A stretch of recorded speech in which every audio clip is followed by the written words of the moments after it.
Assalamualaikum warahmatullahi wabarakatuh. Perkenalkan, saya Siti Nurhaliza Siagian. Baik, di sini saya akan menjelaskan materi pertemuan kedua, yaitu tentang sistem ekonomi Islam. Nah, kita sudah mengetahui masalah ekonomi itu adalah suatu kelangkaan. Sedangkan pada ekonomi Islam ialah bagaimana alokasi dan distribusi sumber daya yang dapat dimanfaatkan secara optimal oleh umat demi menegakkan suatu keadilan. Nah, kalimat ini membandingkan fokus utama ekonomi konvensional dan ekonomi Islam.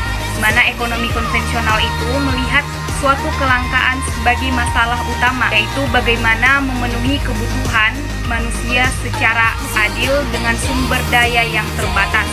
Sedangkan ekonomi Islam lebih menekankan suatu keadilan dalam alokasi dan distribusi sumber daya agar manusia dan semua orang bisa mendapatkan manfaatnya secara optimal.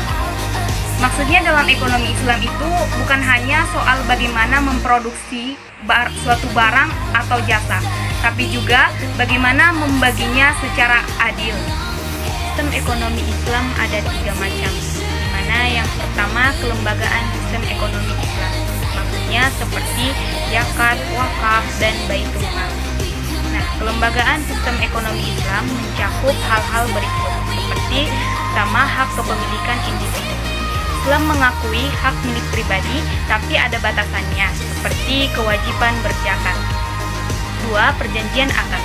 Semua transaksi harus berdasarkan kesepakatan yang jelas dan sesuai dengan syariat, misalnya jual beli. Ketiga, kejujuran dan amanah.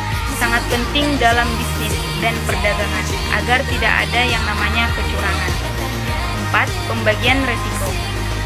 Dalam Islam, keuntungan dan resiko harus dibagi secara adil.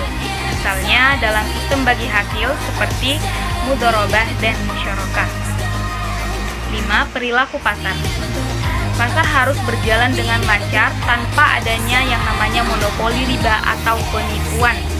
6. Konsep pasar. Maksudnya konsep pasar itu bukan hanya untuk mencari uang, tapi juga sebagai bentuk ibadah dan kontribusi bagi masyarakat. 7. Konsep harta. Nah, harta ini juga bukan sekedar milik pribadi, tapi juga ada hak orang lain di dalamnya, seperti kewajiban berbagi dengan yang membutuhkan. Nah, itu tadi penjelasan materi saya, kurang lebih saya mohon maaf. Assalamualaikum warahmatullahi wabarakatuh.